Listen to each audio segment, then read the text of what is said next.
Okay, thank you all for coming tonight. My name is Sandy Golden, and I'm president of Beaches Watch. Thank you for coming to our February meeting. We're glad to have everybody here. For those of you who are not familiar with Beaches Watch, we are a nonpartisan citizen organization. We are 11 years old now, and we hold these monthly meetings with topics of interest to beaches citizens. Our focus is educating and engaging people in the issues that are coming before our local beaches communities. And tonight we've got the 3 beach mayors who are going to do our State of the Beaches. But before we get started, I want to recognize the elected officials that we have in the audience besides our distinguished mayors that are here tonight. We have Jacksonville City Councilman John Crescenbenny.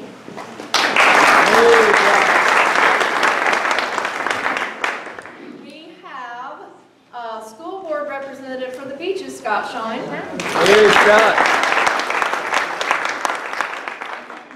We have Jackie Smith, who's with Andrew Crenshaw's office. We also have Keith Doherty, who's with the City of Jacksonville Beach. And we have anybody else I'm missing? Oh, Maria Martin. Maria Martin, who's Atlantic Beach City Commission. Sorry, Maria. Who else? Anybody else I'm missing? I think some of the candidates have to be represented too. Okay. All right, but those are all the elected officials we have here tonight, I believe, right? Okay. So before we get started, I want to mention, if you didn't pick up an agenda, I hope you do, because it's got some information on here that we hope you'll take home with you, including contact information on the back for all of our local elected officials. So if you ever have any questions, comments, or concerns, you know how to get in touch with them. I believe we may have some students here tonight. Is there a class with us tonight? Okay, so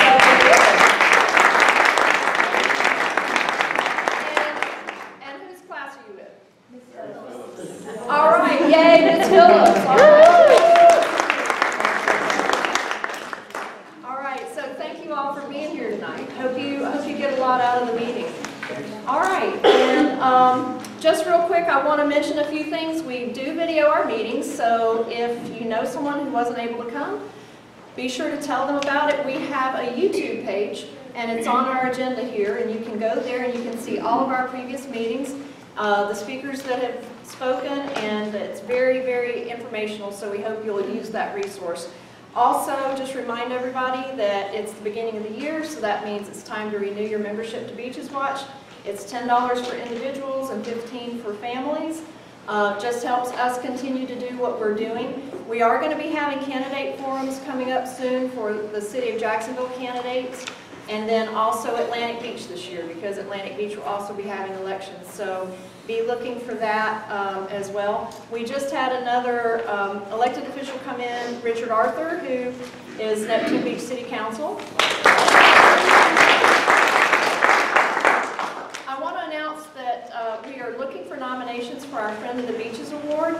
This is an award that we give every year to an individual, a business, or a organization that has done something exemplary to improve or enhance the quality of life here at the beach.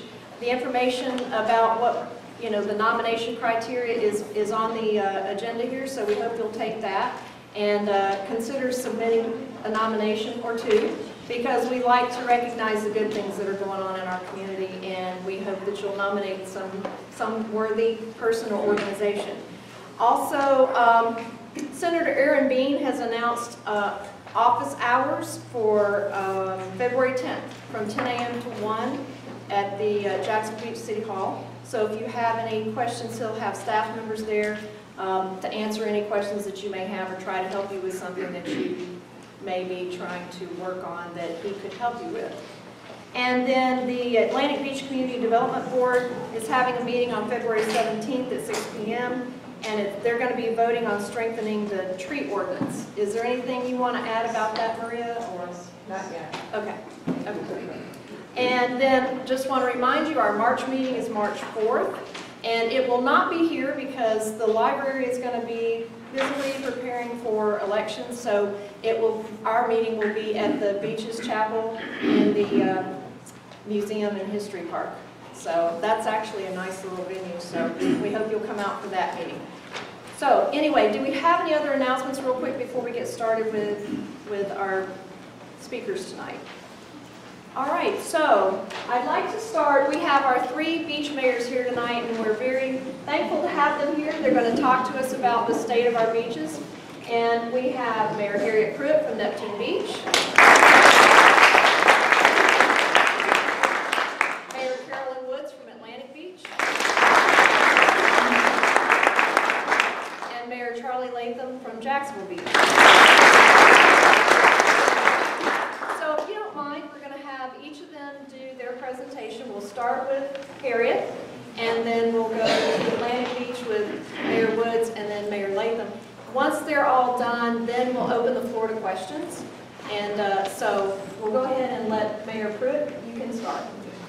I'd like to thank everybody for coming tonight, especially with the rain, and I'd certainly like to thank Sandy and her team, Beaches Watch. They do a great job for getting information out about political candidates. And I think I had asked her this week, she said that they were going to have the candidate forum for the Jacksonville City Council people that are running. I think they're going to be elections about 40 days, somewhere in there, so that'll be a good thing, and I think we certainly need to find out about our candidates from the county. This year, I've been mayor since 2008. It's been pretty tough financially, but it looks like things are looking up for Neptune Beach financially. During 2015, we will conduct several major projects. First, we will be finishing up the major sewer renovation in Val Harbor subdivision. Originally, this project was estimated at $3,200,000, and through value engineering and staff sweat equity, this project should be finished under budget by $1 million. The savings in this process will allow us to begin another much-needed sewer project in the 4th and 5th Street area south of Florida Boulevard. The third project we'll be addressing in this budget will be the continuing of paving of 7 miles of streets using a new process. Normally, we would only be able to afford to pave 2 miles a year, but this method of paving will put us ahead of our normal paving schedule by 3 years. It will also save $1 million in paving costs over that 3-year period. First Street, which is a very busy street with walkers and bicyclists, will be paved and will be striped with a line down the middle to draw awareness to the middle of the road. We're also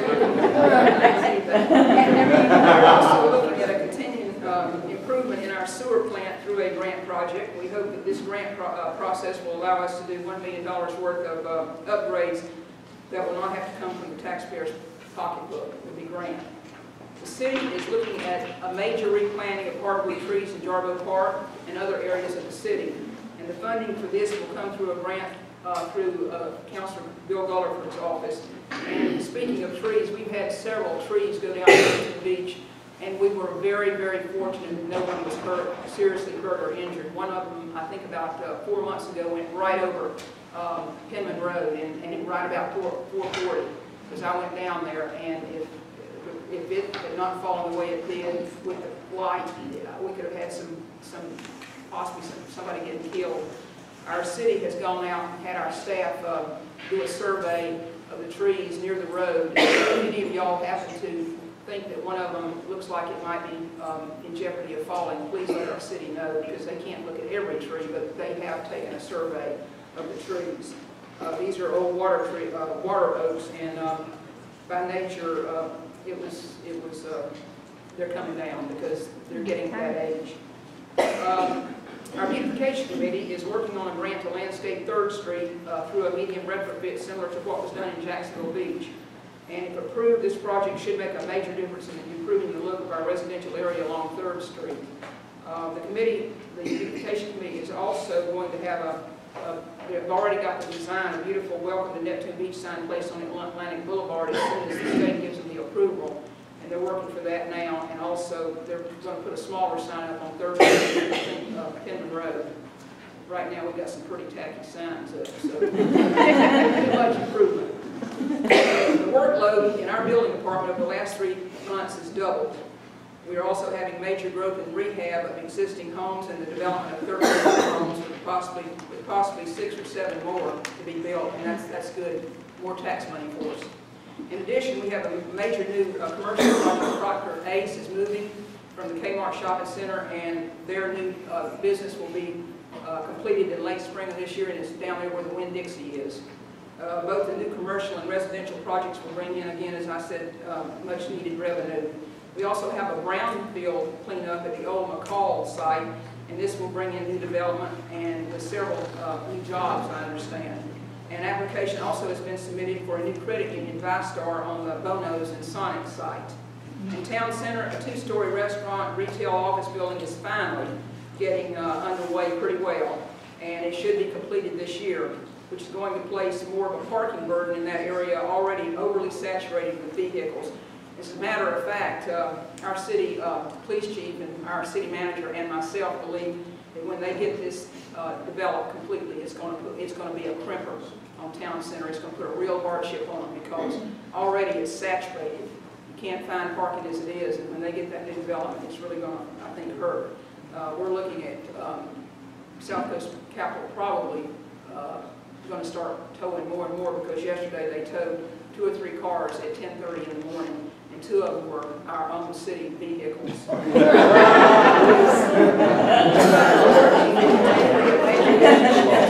Crowd control due to so many people coming to the beach that day. For the first time, we've allocated $25,000 for the cost for crowd control. It's something that's going to have to be done. This issue is not going away because the masses come through Neptune Beach on July the 4th, and I don't think that we'll ever go back to a July 4th that we had 10 or 12 years ago. The county is growing in leaps and bounds, the beaches are growing, and they're all wanting to go to the beach on July 4th. And finally, the tipping fee issue, and I'm just going to give a little narrative here. In August 2014, after 2 years of virtual silence from the mayor's office, his staff informed our city attorney that mediation needed to be scheduled to address the issues. So our city attorney and our city manager met with Mayor Brown's staff, and from what we were told, well, from what the city attorney said, we threatened the court.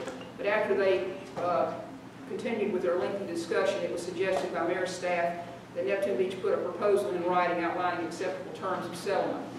And on October the 9th, 2014, we sent a good faith settlement proposal to the mayor's staff, and I think that our city attorney did a good job on the proposal. Our city attorney tried several times to make contact with them to see where things were, and we never received any substantive response to our proposal. Instead, it was 3 months of silence. So on the 21st of January, I sent Mayor Brown a letter saying that our voices would not go unheard and we would not be bullied, and we withdrew our settlement proposal. Last Tuesday, I and our city attorney took the proposal to the Jacksonville City Council. They're our county representatives, and asked them, working through or with Bill Gullifer, to consider our good faith proposal and see if we could try to find some closure to this and put an end to the gridlock. Last week, the Office of General Counsel did send a letter to our city attorney stating that they would pay our portion of mediation. Our proposal is now in the hands of the Jacksonville City Council elected officials, and Bill and Councilor Gullifer is spearheading the effort to help us find resolution. So with that, it's in their hands. We place it in their laps. For the information, the Florida Statutes, Chapter 164, deals with government disputes and procedures to follow. And at this moment in time, we believe that mediation at this point is premature. And that's all I have for now. Thank you all for listening.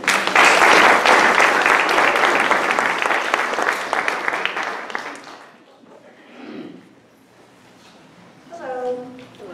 I'm Carolyn Woods. I'm the mayor of Atlantic Beach, and I too want to express my gratitude for Sandy and Beaches Watch for taking care of us here at the beach as well as they do.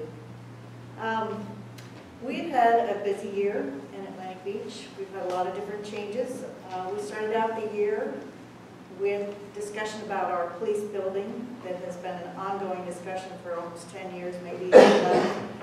And the commission started by reducing the proposed budget by half with a cap of $2.6 million, deciding to rebuild in its current location instead of trying to move it to a different spot in town, which has helped a lot. And we have finalized an agreement with the design build group, and they're dutifully starting work, and we're hoping to see a 30% proposal sometime in the next couple of months.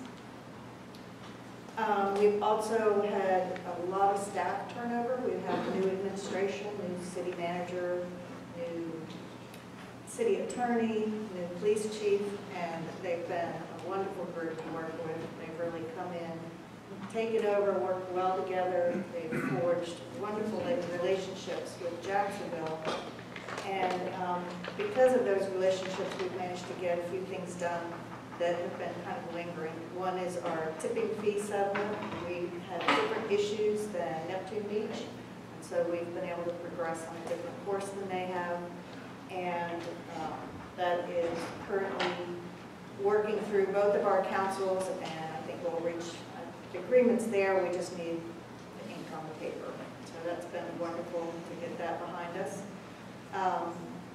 We've also had Jacksonville offer to help us in the Jordan Park area with our Francis Road repaving and drainage design. We had staged it in 3 different stages so that we as a city could afford it, and they have come up with additional community development block grant money to help us finish that project in 1 year as one project, and it's sorely needed in that area. That drainage has been quite messy for a while, and the safety of the kids in the streets and bicycles and sidewalks, we're really excited about that. Another issue that's been ongoing for a long time is the Roberts Road ditch, which is a wide open, deep ditch on the west side of Mayport Road along Roberts Street. The neighborhood has been asking for a number of years to have it closed in, and our budget did not allow for that, so we had proposed some regrading and sodding, and the DOT has come through and said, you know, we're going to close that ditch in for you, for your community. So that's really going to help with the start working on the blight in that area. So we're very happy about that. And we've also been working on annexation. The Atlantic Beach Country Club, some of you may have been following, the old Selva Marina was suffered a very slow decline and finally, I guess, evaporated under the bulldozers. And the new club has been rebuilt, and they have been wishing to be annexed into Atlantic Beach, and our city attorney and city manager have been working very hard with Jacksonville. And just this afternoon, we received a call from the mayor's office that it looks like they will be sponsoring that through the Jacksonville Council.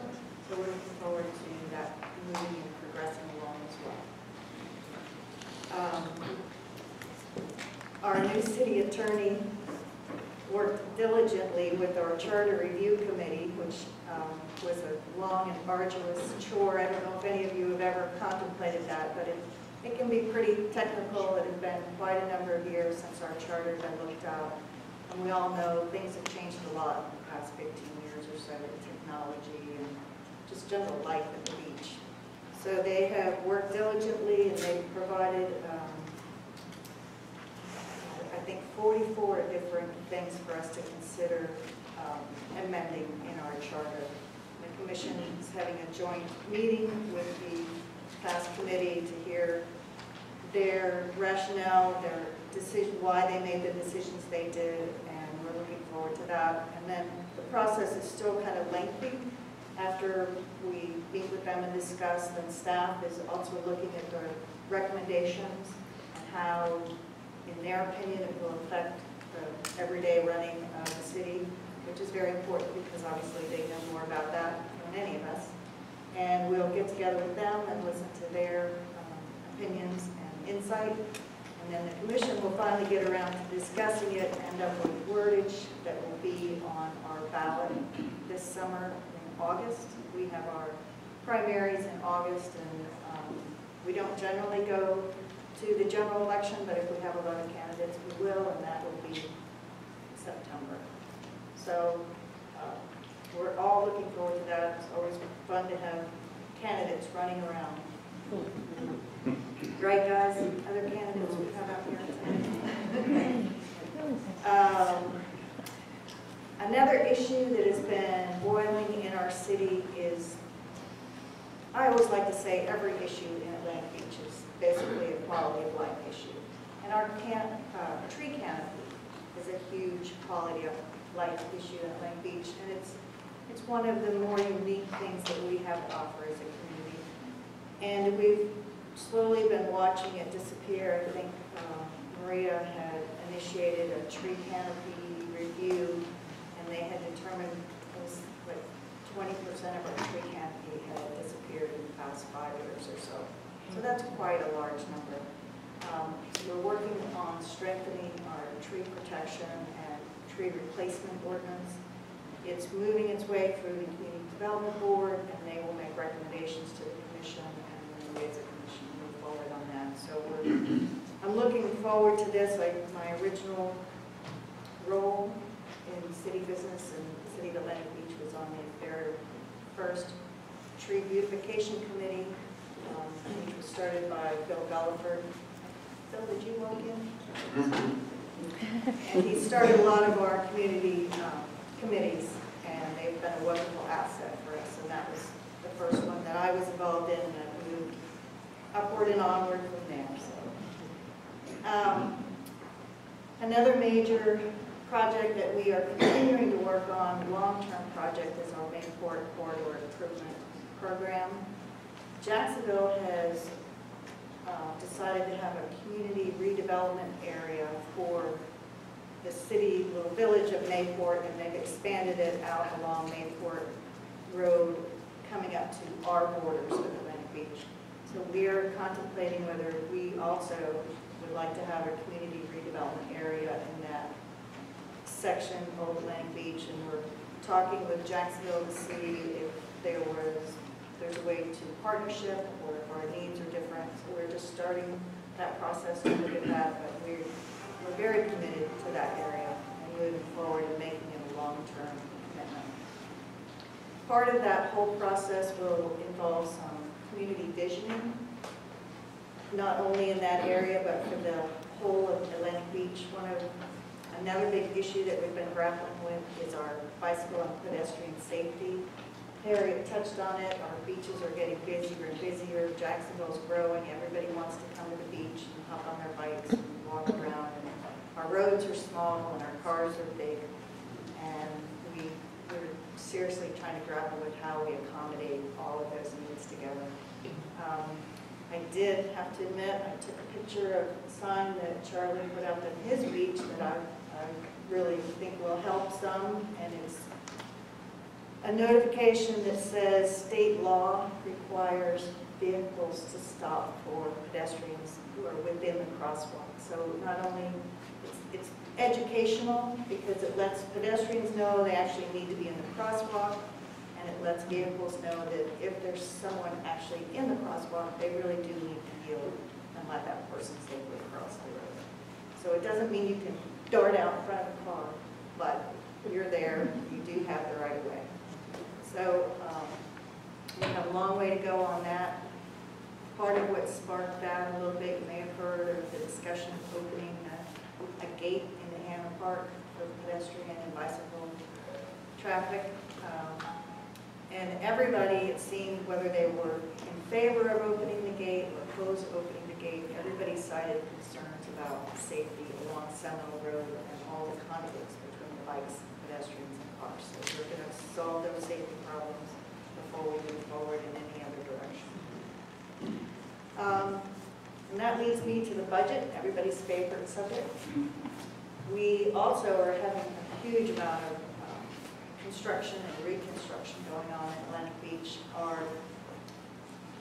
don't know, maybe it's been 7 or 8 years ago now, we had a community visioning for our community development standards, and what came out of it, basically the kind of homes that we thought enhanced our quality of life and our character that we felt we had here in Atlantic Beach. And we're really beginning to see how those codes and ordinances are affecting our character, because all the new homes that are going up have the dormers and the pitched roofs, and they're not allowed to have long blank walls and things like that. And the homes are a lot bigger than they used to be, but I think we're managing to hang on to our character and on quality. So I think it's all working very well. But we are, open to suggestion, and everybody's, I guess, concerned about losing too much as we develop too fast. And I think our community visioning, which Maria has been working on very hard, is going to help us again. That's the process we went through before, and it helped us to get here, and I think it'll carry us through to the next one. So thank you very much.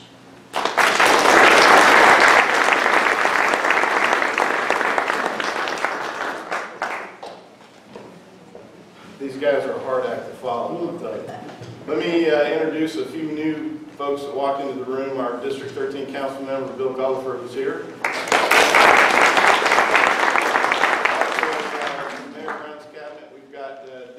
Staff Michelle Barth. Public Works Director Jim Robinson's in the back. Mayor candidate Lenny Curry is here. Lenny, thank you. Did we have Bart, are you here somewhere? No? Okay. Thought we had somebody here for that's Mike Williams, not Lenny Curry. I got to get my eyes. That's Mike running That's for the sheriff. Mike, great to see you. It just now occurred to me how much you would like it. Well, thank you very much. Thank you very much for coming, and thank you very much to Beaches Watch for a couple of things. One, for putting this together, and number two, for delaying this a month so that I could be here. January each year, my wife and I take a vacation when there's only one council meeting, and Sandy, thank you very much for making arrangements for me to be here this time. We got a lot of fun and exciting things going on, and one of the things that's great for all of us is probably most of you are aware that USA Today listed Jacksonville Beach, Neptune Beach, and Atlantic Beach as one of the most accessible, friendly, hassle-free, friendly beaches in Florida. So let's give ourselves.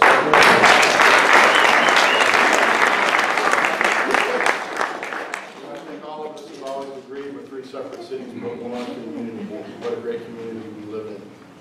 I'm going to continue on in a tradition here. When we were elected in November of 2012, we got together the next day and we established 5 priorities. And it's great to benchmark ourselves on our progress on those priorities. And those 5 priorities were financial stability, public safety, government growth, parking, and building community. And I want to go back and review where we've progressed in each of those goals, because that's how we've defined ourselves as a council. Financial stability, happy to report that we've successfully negotiated a contract with all 3 of our unions without arbitration, and our pensions are funded at 90%. And that's not too bad in today's environment. City Council completed its budget review and final approval for fiscal year 2015. And again, exceptional financial management from our city manager, our CFO, our staff. Jacksonville Beach is still planning to be debt-free by 2020, that's 5 years from now. That's something that not too many cities are reporting across the country right now. Beaches Energy has reduced its rates a total of $14 per 1,000 kilowatts since 2010. That's saving each of you that are using the Beaches Energy service hundreds of dollars a year. So we're sharing and passing along that savings weekly. We'll be rebuilding streets and improving drainage on 1st and 2nd Streets from Beach Boulevard to 16th Avenue South, which is going to be about a 5+ year project, and we'll be breaking it into pieces. And so you'll see that coming along here as we continue to evolve over the next couple of years. Everybody hopes when they're elected that they're going to do one thing that really makes a doggone difference, and I'm really proud of that. Ours, and I've said it more than once, ours is that we got a $30.2 million award from the state of Florida to finally fix the drainage problems on A1A, from Beach Boulevard all the way down Penn Road. And that took a lot of work and a lot of help from a lot of great folks. Senator Audrey Gibson, Senator Aaron Bean, Representative Janet Atkins, Secretary Pruette from the FDOT, District 2 Secretary Greg Evans. Everybody played a role in it, and it was a great team effort, and what a great thing for us here at the beaches, all of us. And that'll be taking place in 2017. Property values in Jacksonville Beach have increased 7.9% in the last year. That leads any other Florida city north of Orlando. And so we're making good decisions, we're growing responsibly, and we're a desirable place to be. Harriet and Carolyn have both talked a little bit about maybe it's growing a little fast. You know, that sometimes you're the victim of your own success. And when you make it a really nice place to be, people want to come. And when people own the property and they own the permits, and the permits work, we can't tell them no. So we have to work with them to build the best type of community environment that we can. Public safety is our second goal. Homelessness is still an issue, but I'm proud to report that not only has the CHOP program worked to help reduce our repeat offenders, but also in this year's snapshot that we take, we saw a reduction of 50% of the homeless in Jacksonville Beach. So very successful programs in place, and things are looking good in that regard.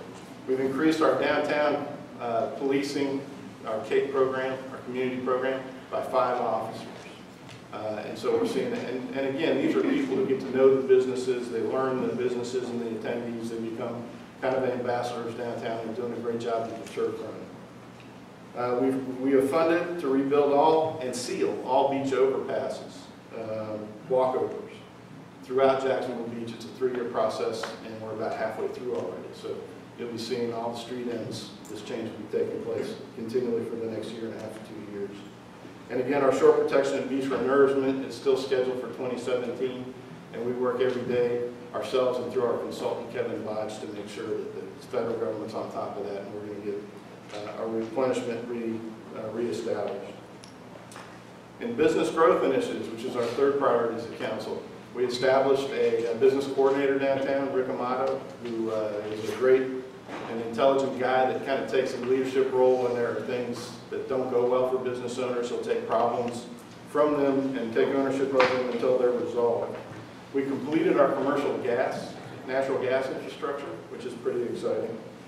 And I also meet weekly and also call weekly when we get the license reports out to new business owners and welcome them into the community and kind of talk to them about how we want to help them grow in Jacksonville Beach. So we've had a lot of success in that regard. We're also constantly reviewing city ordinances or policies that may unduly restrict businesses. And some of the things that we're looking at now as part of our action plan downtown is reducing the requirements for parking for restaurants and also reestablishing outdoor dining in Jacksonville. The downtown action plan is making significant progress. This has been a direct result of citizen workshops, tours, and surveys that have provided a template for us. And then the city staff and I have been working very hard for months to put together a summary and a culmination of all the comments that have come from all of you who have participated.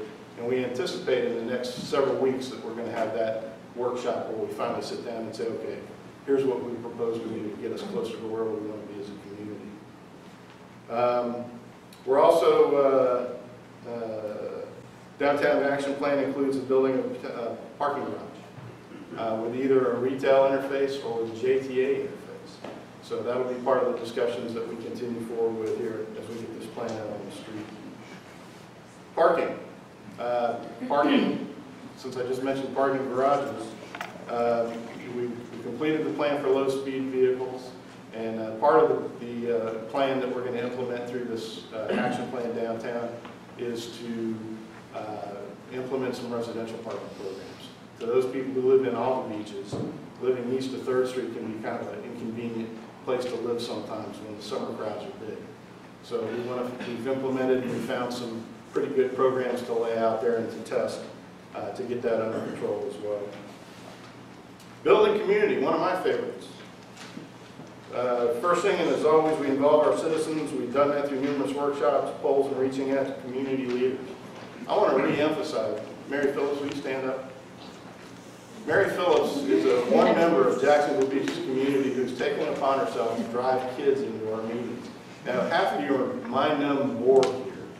Imagine how these guys do. They don't just do it for the grade, they do it because Mary has built an inquisitive tempo for her students and said, you know, this is going to be something you're going to be in charge of someday. Learn it now so that you can be more effective as adults. And Mary, my hat's off to you and thank you again for all this.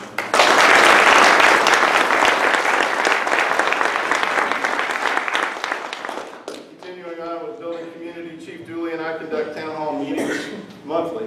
It's a little bit less than that, but again, if you have a neighborhood association, a condo association, or anything like that, just contact me or Chief Dooley, and we'd be happy to come by and talk to you about your neighborhood and what's going on. In Jacksonville Beach, we host approximately 70 special events of all kinds at our Seawalk Pavilion every year. We have 3 outdoor movies on the lawn. We're talking about adding a 4th this year. 2 jazz concert series. We're talking about adding a 3rd this year. Deck the Chairs was phenomenally successful, and Curtis here somewhere, aren't you? Curtis Loftus back there was the 4th.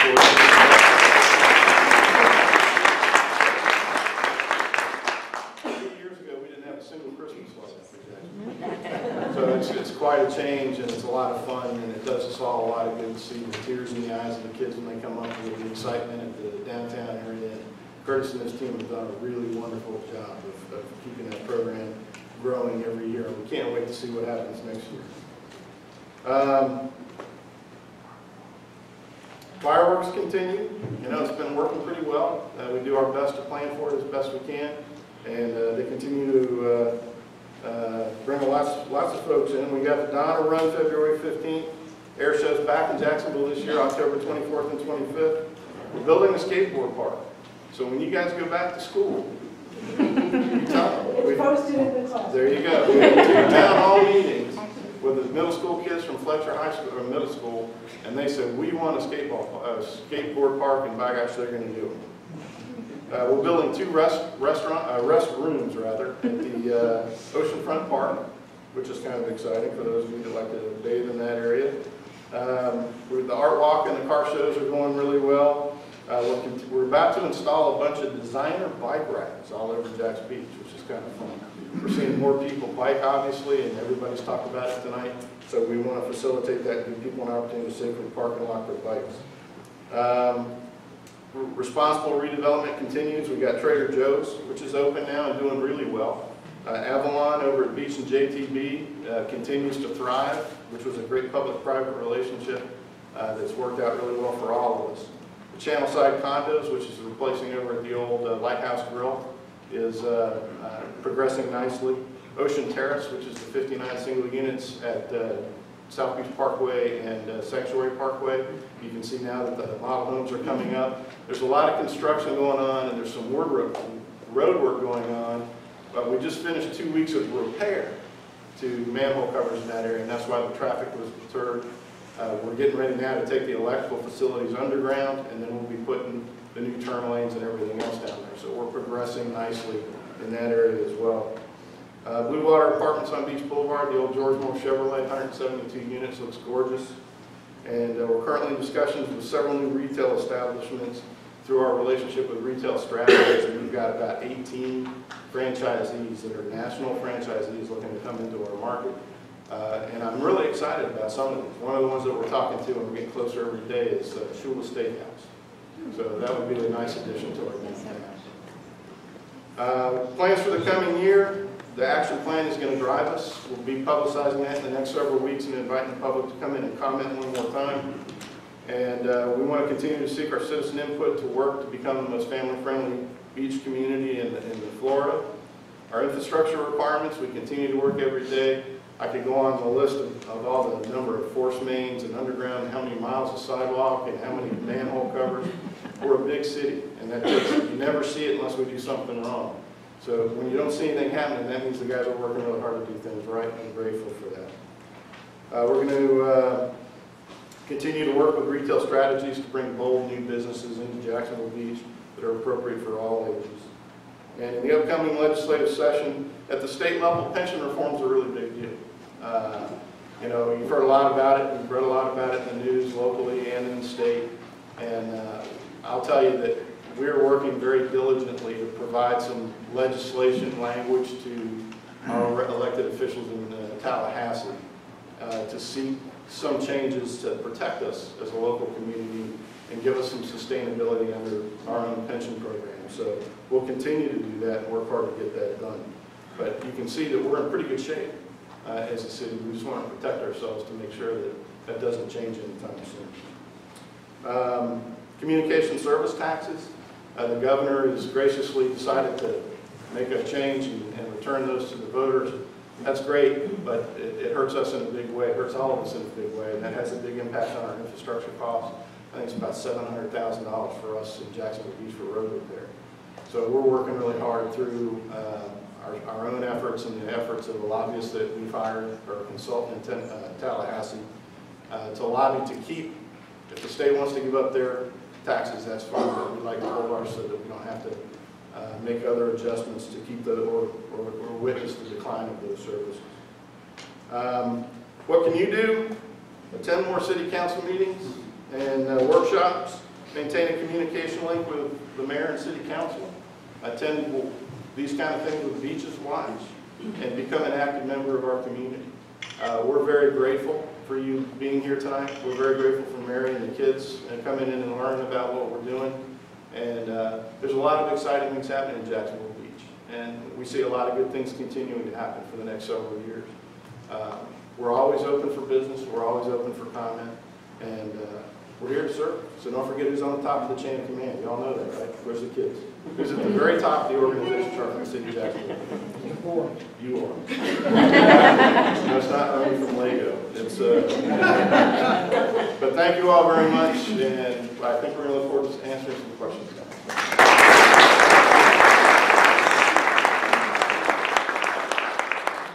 If you have questions, just raise your hand. You said about putting more places for people to lock their bikes. Mm-hmm. Do you think that that could encourage people to start riding their bikes more?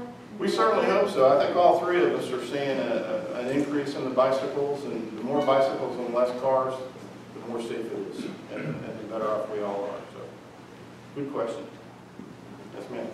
Since there are a lot of bicycle riders, me being one of them, when you look at redoing roads, do you look at adding bike lanes? Because I know South Beach Parkway is a pretty busy road, and Yes, ma'am. I'm very scared to ride my bike on We it. actually, every time there's any renovation done to a road, there's a traffic engineering process, and we always look at what those functions are, you know, what functions are required, what we can and can't support with the width of the road. We are looking at South Beach Parkway. Still don't have a definitive answer for you. Downtown, for example, you don't see any bike lanes on First Street because the street was designed to be a multi-functional street. We like that.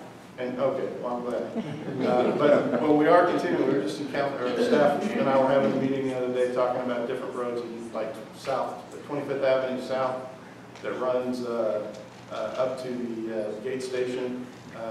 You'll notice that road kind of goes like this, and people really don't know what we're going to get on top. My wife will be happy with this. We're going to get on top of that as well. Put a yellow line down the road. Probably eliminate the parking on the south side of the road and make it safer for people to walk around their bikes on that road. Yes, sir. Yes, Mayor Latham, I think you mentioned earlier in the presentation that correcting the infrastructure there on A1A, I think when it rains and the water pretty much comes, does that cover A1A? It seems like you mentioned Penman Road, but... No, I didn't. No, there's two separate projects. Okay. One of them is the south side from Beach Boulevard down to 16th Avenue South. And from 1st Street to 3rd Street, there's going to be sections that are going to be redone. We're going to redo the drainage, and we're going to redo the pavement for all those streets. The big project, the $30.2 million project, basically goes from 4th Avenue north all the way to Seagate Avenue on A1. So, I mean, we're all that, you know, let me put it to you this way. You guys don't know this, but back in the old days when I was at Fletcher, when it rained real heavy, we had a friend that had a Volkswagen, and we tie ropes to his bumper, and we literally skied down 3rd Street. So we've had this problem for a long, long time. And to have the money and the resources to get that fixed is huge. We're very excited. Yes, sir. Well, you know what Yogi Beer used to be, now the world of beer is going in. Yes, sir. I remember they flooded out, and I don't know if that's 4th Avenue North or not. I just wondered if there was still a big flooding. That's part of the plan. That would be included right there? That is going to be included, and also it's going to have some impact in Neptune Beach as well, because there's a drainage pond header that goes all the way back up Seagate, and that's being looked at as well. So that will be part of the engineering plan.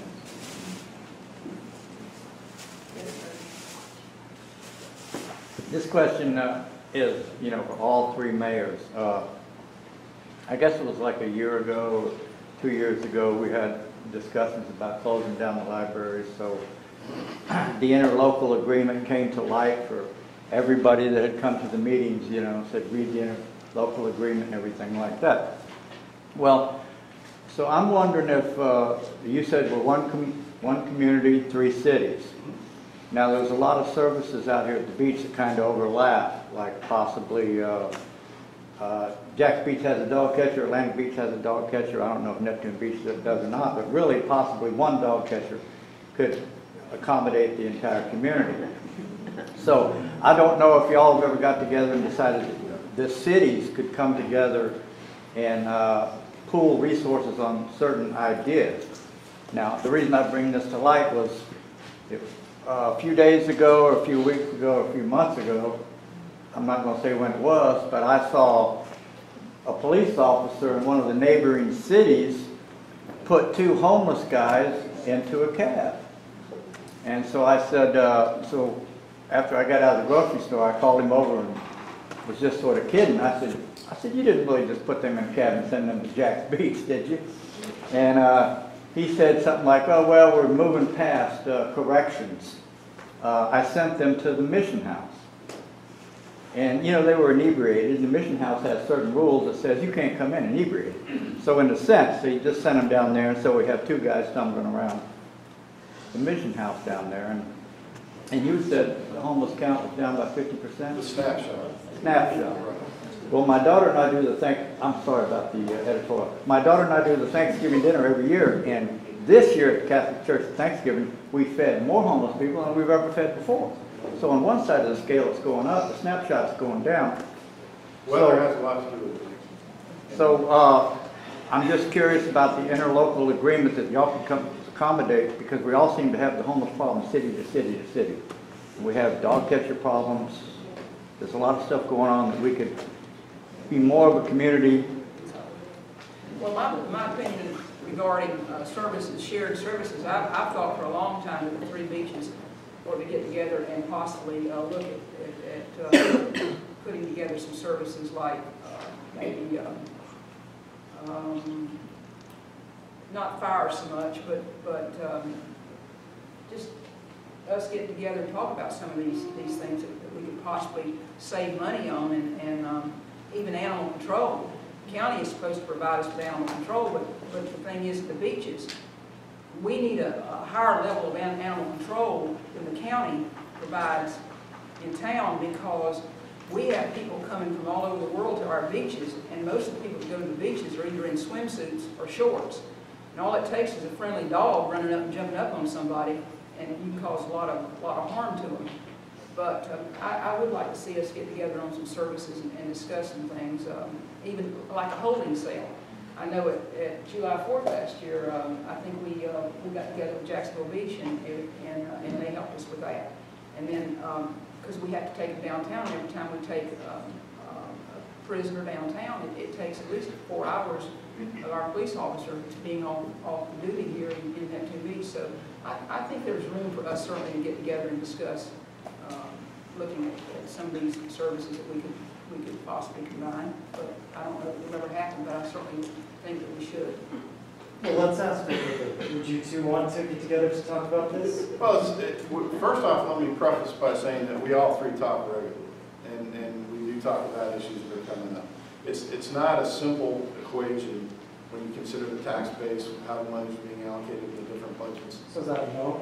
No, I'm not saying it's a no. It's a talk. Are you willing to book time to get together? Sure, we talk regularly. I'm willing. Thank you, ma'am.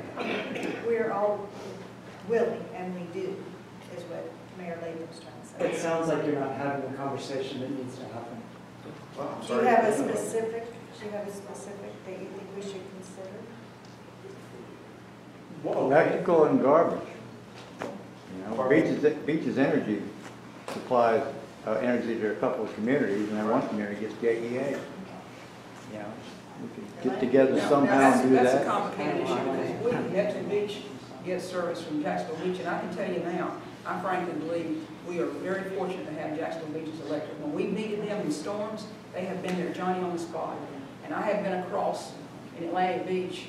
I used to work at Publix, And then, of course, I go out and eat quite often in Atlantic Beach, and there have been times, many times, when they haven't had electricity, when we've had it across the street. But it's a complicated issue because they've gone to the county, and we've gone to Jacksonville Beach, so that's not something that you just, that would be more difficult. Do we share reclaimed water pipe? Did the three communities get together and put the reclaimed water from the sewer facilities? Does it go out in one pipe? We have reclaimed water. We have created a reclaimed water facility to handle the new Atlantic Beach Country Club development. Those 170 homes, the golf course, medians along Submarine Drive, and the medians that are creating down Dutton Road. It was designed to be able to expand, but that does not have the capacity to reach Neptune Beach at this point. It doesn't have the capacity to reach more than about a quarter of a mile from where it is. But the city does have a discharge. There are a few common headers in our systems that facilitate more than one city, but generally speaking, as far as reclaimed water is concerned, I don't believe that there's any shared reclaimed water. No, I mean the discharge into the river. They're actually using a common header off of C8 Avenue and go back into that waterway area back there. So yeah, we do have some common headers. If you have other suggestions or areas that we can look at, we would be more than happy to discuss. Like Charlie said, we're 3 cities, but one community, and we do all the way there. We work let's just make it clear too, I mean, we work really hard to take care of each other, but we have infrastructures in place that we can't just readily change. I mean, there could be some progression. Waste, for example, you know, there's headlines, and both my colleagues on the right have talked about the waste issues there. We don't have those issues. And we don't have those issues because we have a completely different interlocal agreement with the city of Jacksonville. We fund our own police department and our fire departments and pensions, and our colleagues do not. So to make that kind of a change, it's not a real simple black and white apples and oranges type of thing. It's a little complicated. And I think my colleagues here, we're willing to do whatever makes sense to make the beaches a better place to be. I don't think there's a territoriality among any of us where we say, this is Jack's Beach, I don't care about the others. Our police work hand in hand together. We work hand in hand together. And I can tell you, as a guy who works there, I have 9 counties of responsibility in my own job, and I've rarely seen elected officials work together between municipalities the way that we do. We're 3, well, Neptune Beach is certainly the smallest, but Jacksonville Beach and Atlantic Beach has been there when we've needed them, really needed them, and we've been there for them. We have a good working relationship, and that's really important, especially to a small city like Neptune Beach. And when I was their age, I didn't even know where Jacksonville Beach began and Neptune Beach ends. And quite frankly, I mean, granted, I have fiduciary responsibilities on that border now, but I still don't think of it that way. I still think of it as we're all in one community. And hopefully, we're going to have a nice, beautiful sign when you come in the next.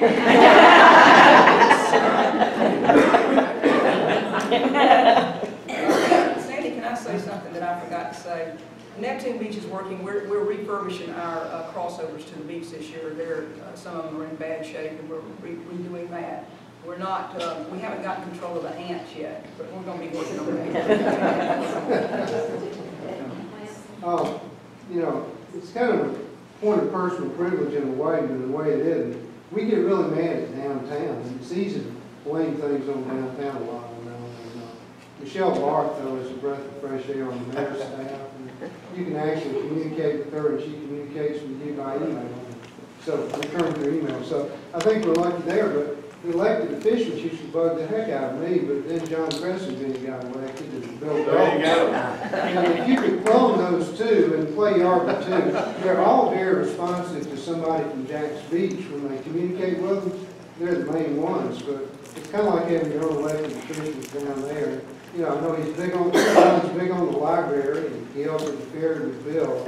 So we're real lucky to have him, and I don't know that John's been out here much to meetings like this, but I just wanted to say that publicly. I really do appreciate what I'm glad you did, because I wish some of the other elected officials from the county would come out here when John has come out here and try to work up a relationship. I've called some of them and had lunch with some of them downtown. But it really would be nice to see some of the elected officials that represent us downtown to come out to a Beaches Watch meeting and see what we're all about. Maybe beaches, you send them an email and put them on an email list. Then they realize the beaches are part of Jacksonville. I want to say something else about Michelle. I met Michelle, probably about 10 years ago, and she used to come out every year like clockwork. She was Senator Nelson's right arm. Oh, that's where we first met. And she came out here for people that had issues, and I was always so glad to see her out here, so I appreciate that. And I also want to say that because the interlocal agreements are different, we all have different emphases and we have different issues with the city. I'm very pleased with our relationship with Jacksonville and have been for a while. Mayor Brown's been available, all the elected officials have been available, and quite frankly, the governor's office has been available. And we've had regular discussions with the governor, and Andrew Crenshaw has been available. So we're really fortunate in Northeast Florida to have a group of folks that really care about our local community. Oh, Janet Atkins too. And Janet is one of the most hardworking public servants I've ever met in my life. Charlie, I will say this, the governor's office called me when Pete's Bar, they were afraid Pete's Bar was not going to open on Thanksgiving.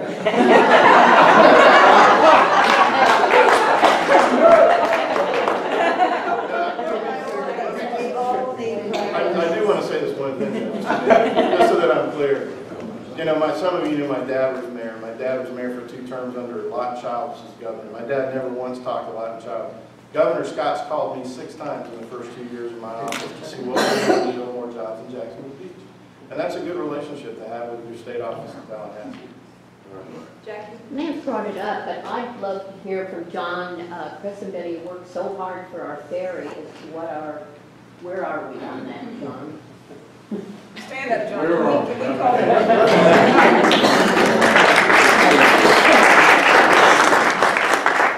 Financially, the ferry is seeing monthly increases in ridership year after year and monthly increases in revenue year over year. And I think those are averaging about 15%. So financially, the ferry is doing well. We're not sure the city wants to continue operating the ferry. We entered into an agreement with the JTA when we extended the gas tax where we're going to enter into discussions with them about possibly taking over the ferry. Those discussions are ongoing. We keep setting dates of when we'd like to transfer the ferry to the JTA. We haven't gotten all the details worked out. There's a magic date, I think it's October 1st of 2015, where if that transfer hasn't occurred, they have to pay, or they make a contribution to the ferry every year going forward. And I think it's $400,000. Is that right? Yeah. But we're continuing to work with the JTA, and they're very committed. They see the big picture. They see the ferry as a part of the transportation system in Jacksonville, and hopefully we'll, by October 1st, we can have all those details worked out. We're also trying to rebuild the slip walls on both the Mayport side and the Fort George side. We have some pretty good luck getting some grants last year to the tune of about $5 million. And we're trying to expedite that process and get that project going before those grant dollars go away. But the ferry's in great shape. Ride the ferry. Everybody loves the ferry.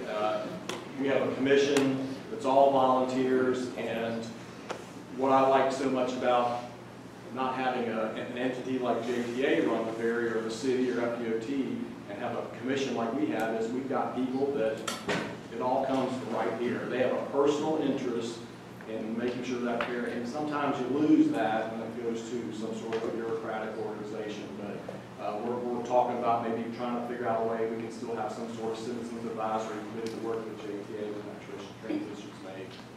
Hopefully that answers your question.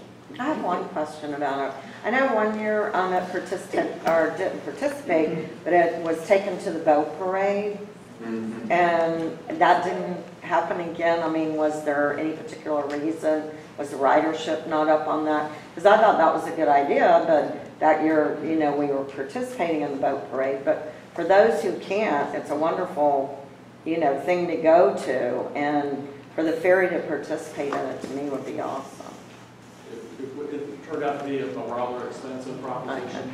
That's, I'm sure. We can certainly take a look at it in the future, but we did it that beginning of the year just to try to raise the awareness of the ferry, because you're just taking over the it just got transferred from Jacksonville to the city, so we were trying to make they're trying to remind people, hey, there is a ferry, use the ferry or lose the ferry, and the public's responded. I think the ferry is just doing a wonderful job. This builder may have something to add to that. I don't know. Yeah, I'll add this. In those dark days when we thought we were going to lose the ferry, we had that first meeting at Fletcher High School, and there was a certain amount of glum in the room. This guy was right there with us, and he's been with us all the way on keeping the ferry, which is important not only to Mayport, but the beaches as a whole, and really the region. It's a tremendous asset for us, and so I thank John publicly for all that he's done helping us. I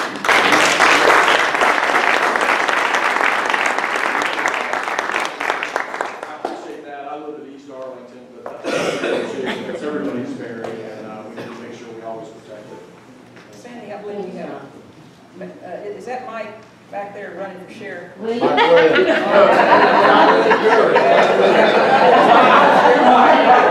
like to say this. John Rutherford, Sheriff Rutherford, has always been very good to Neptune Beach on July 4th. I know when the horses, we had the horses, he was very good at sending 3 or 4 of the horses out for crowd control. And he's always been very good for helping us with getting us some police officers that day, because we really have masses coming through us. And we appreciate that, so we hope that relationship will continue. Absolutely. And we thank you. Thank you. Do we have any other questions? Oh, okay. Second question. I'm just curious about something. We were looking at the access to Hannah Park from the north end of Seminole Road. What's the status of that? I'm just curious. Well, it's been tabled.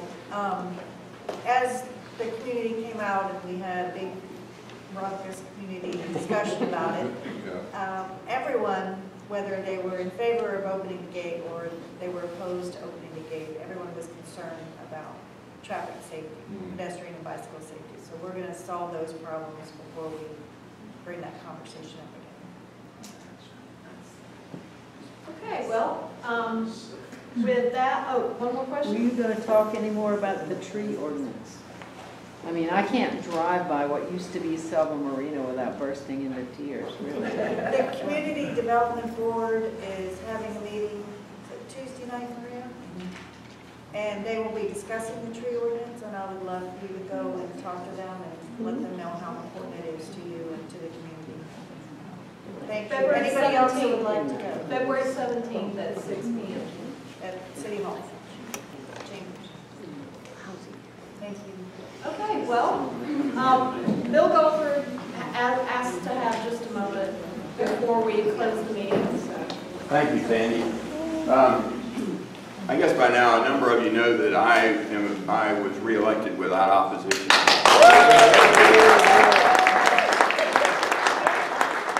Let me tell you the real fun of that, other than not having to fill out all those silly questionnaires. The real fun is that I've got a fair amount of campaign money left over, and I have targeted a number of charities around the beaches.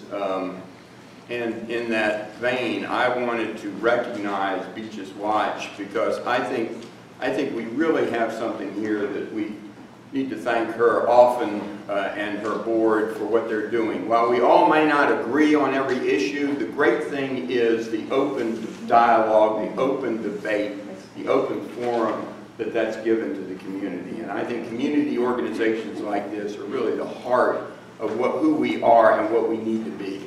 So with that, I just want to make a small presentation of a check for $500 to Beaches.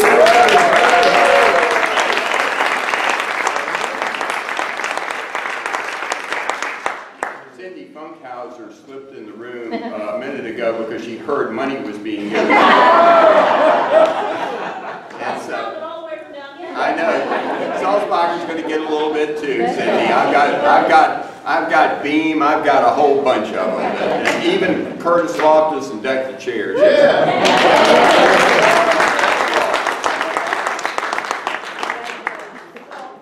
Thank you very much, Bill. We really, really appreciate your support. We're glad that we're going to have you for 4 more years. So, and I want to please join me in thanking our mayors for being here.